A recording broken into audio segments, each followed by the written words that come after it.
Hello, everyone. My name is Kensaku Ogata. I am an assistant instruction professor at the University of Florida, UF. Today, I'm going to talk about promoting student motivation in language learning using a mixed methods study. Even though I am in Quito right now, I have a terrible headache because of the altitude sickness. I decided to record myself. I apologize for this. I wanted to present on live, but yeah, this is what it is. So let me start. I was an English teacher in Japan for 11 years. And after that, I moved to Canada. And then now I teach Japanese at the University of Florida for 2 years. My research area covers these. I speak Japanese, English, French, a bit of Spanish, and one of the dialects in Japan. I love backpacking. I love gym. So content covers these: Japanese language in the world, research at UF, University of Florida, student projects, and also I will present effects of self-study project and conclusion. So first, let's have a look at Japanese language in the world. So Japanese is the fifth most popular language to study globally, following English, Spanish, French, and German. And the motivation of learners who study Japanese, in terms of English, they study English because of supporting their education. However, Japanese is just for fun. They study Japanese because it is fun. The who are learning Japanese, most of them are younger generation, like teenagers. Then teenagers are very, very interested in Japanese anime, manga, sometimes games, and also Japanese traditional culture. So this is the data from McGill University, but this could apply to any university student or any Japanese language learners. And this is also the data from FSI, Foreign Service Institute, to show the approximate time you need to learn a specific language as an English speaker. So this is, okay, there are 5 categories for English speakers to not acquire, but to achieve a certain level of foreign language.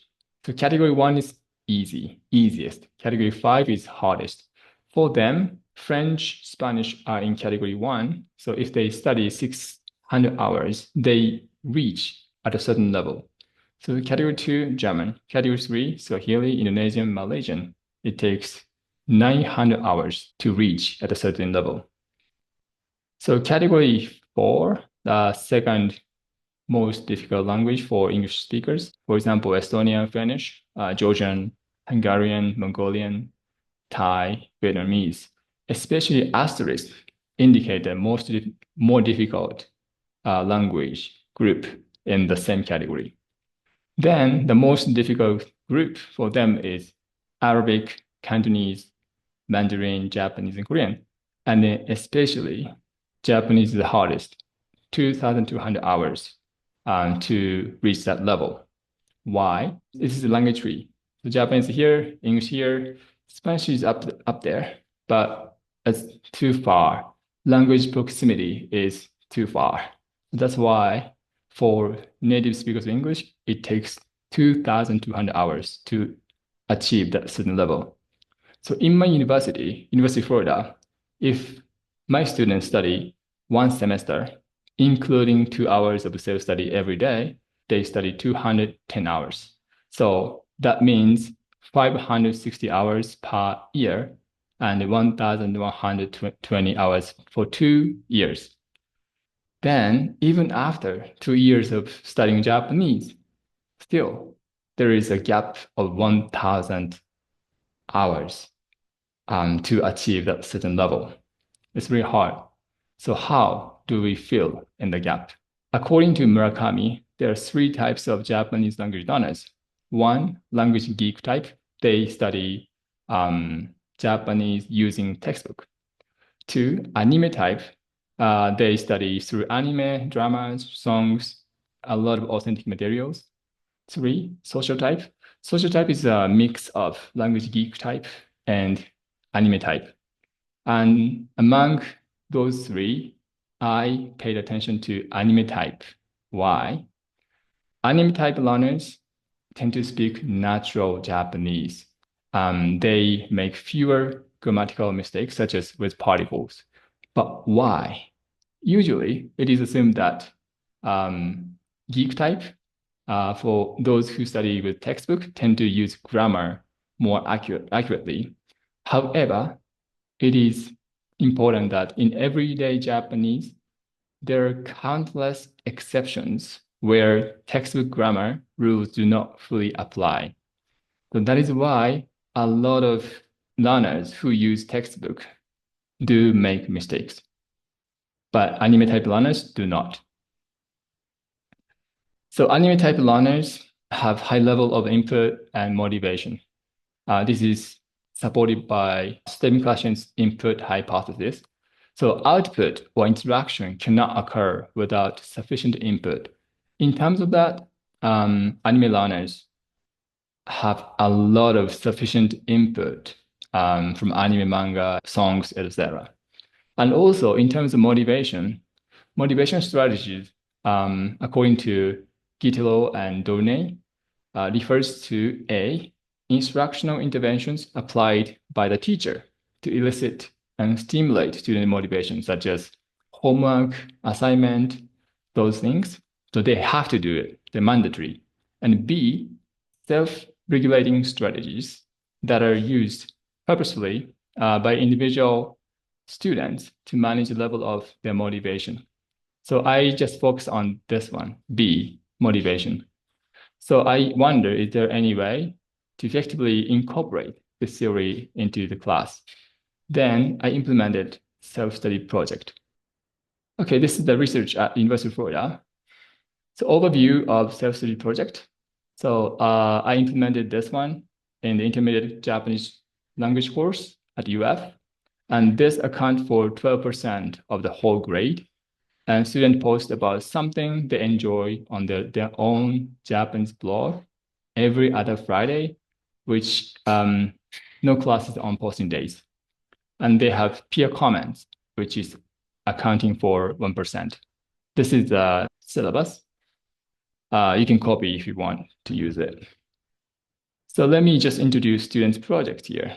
I wanted to introduce all of them, but because of time limit, let me introduce a few of them. So one student wrote a diary about their visit to Japan, and the other student created a magazine for themselves. Also, another student wrote about the experience of volunteering at the farm. The other students wrote about kyogen. Kyogen is a Japanese traditional performance in comic theater. The students create a video clip. So let me just click on it. 作った玉ねぎとニンニクを刻んでオリーブオイルと鍋に加えた。これはサンマザーノという最も美味しいトマトの種類だ。ちょっと高いが、買えばすごくうまいソースを作りやすいよ。次、チキンカツのようにパン粉にしっかりとつけた。順番はコーンスターチ、卵、パン粉だ。それぞれに塩と胡椒とオレガノを足した。そして油で炒めた。Okay. 他を聞こう。 So in like this, students learn a lot of vocabulary that are not covered in the textbook, which is great effect or great result of self-study project, I believe. And then let me share the effects of self-study project. There are two data. One is quantitative data. I use t-test. So I use student motivational survey questionnaire. I took this survey twice before the beginning of self-study project and after 7 times of self-study project. So which is August 2024 and December 2024. And t-statistics says 3.888 and p-value is statistically significant Also, coherency, effect size is super strong, very strong.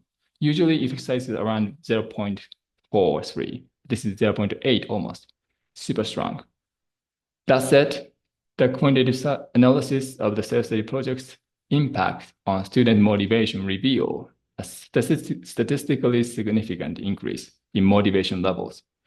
However, it is noted only a few items of this questionnaire, such as I wish we had more Japanese lessons and I feel more nervous in Japanese class, did not exhibit significant changes. This suggests that while motivation improvements were evident in many, many aspects of the learning experience, they were not universal. So next, let me share the quantitative data. I use thematic analysis. So I narrowed down 5 themes out of many, but today, because of the time limit, I will introduce only 3. First one is autonomy and motivation. So one of the most significant advantages of the self-study project was the autonomy it provided, allowing students to choose topics of personal interest. This is important. Many students reported that this sense of freedom significantly enhanced their motivation. Next one is expansion of vocab and grammar knowledge. This project is beyond the textbook, so students can choose any topics they are interested in, which means the grammar or expressions, vocabulary in the topics they choose are not covered, not fully covered in the textbook, which is a great advantage for my students, for learners. So one student says, we can also learn new grammar and vocab we might need to express ideas. And also, the project helps them to acquire new vocab and grammar structures. Lastly, deeper cultural understanding. So students gained meaningful cultural insights that may not have been covered in class or in textbooks. So one student said, self-study project allowed us to engage with Japanese culture in a way that felt more natural and meaningful to us. So conclusion, this self-study project demonstrated clear benefits in increasing student motivation, enhancing vocabulary acquisition, and fostering cultural understanding. Further research should explore the direct relationship between engagement and proficiency, assess how various self-directed learning models influence motivation and performance, and investigate strategies to support students facing challenges in autonomous learning. Lastly, implementing mixed method approaches with longitudinal data collection could provide deeper insights into the long-term impact of self-study projects, which actually I am now collecting data.